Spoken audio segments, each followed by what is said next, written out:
me. I heard a message some time ago about the second criminal crucified next to Jesus.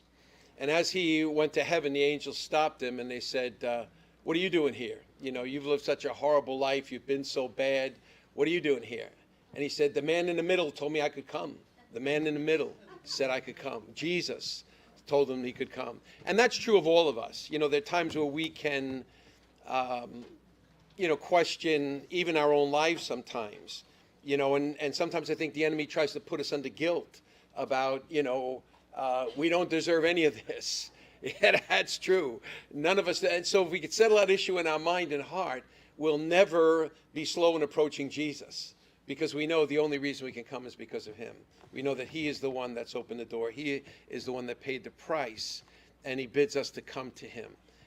And we do well to understand that truth and never allow our weaknesses or shortcomings or failures to push us away. As Scripture says, we have a high priest who was tempted in all points just as we are, and he identifies with us. He knows our weaknesses, and he loves us, and he cares for us, and he's told us to come, and we come on that basis alone. And what a beautiful worship that is, just to lift that to him this morning. We do want to pray this morning for our brother Teddy. He's been in the hospital this week. He had some intense pain. He thought he was having appendicitis, and it turned out it wasn't that.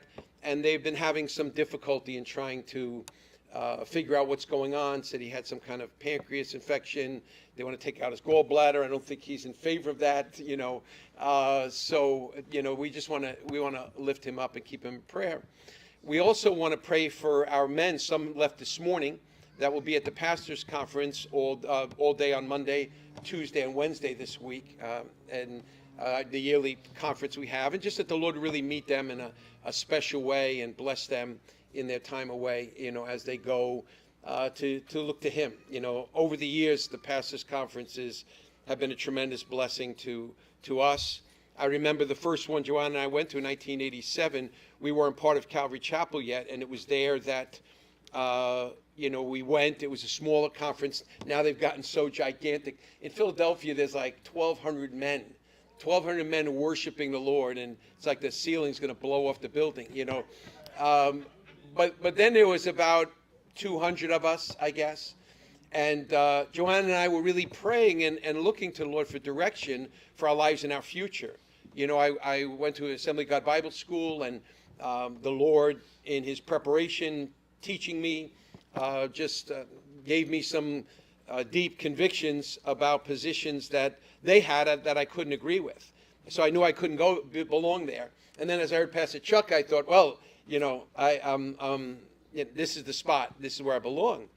And so then I had contacted out in California at the time. Affiliation was through his brother Odin Fong, and he wrote me a letter and said, nobody knows you. You're on Long Island by yourself. Just become independent. But I didn't want to be independent. I saw independent churches here on the island, and that wasn't for me. Then I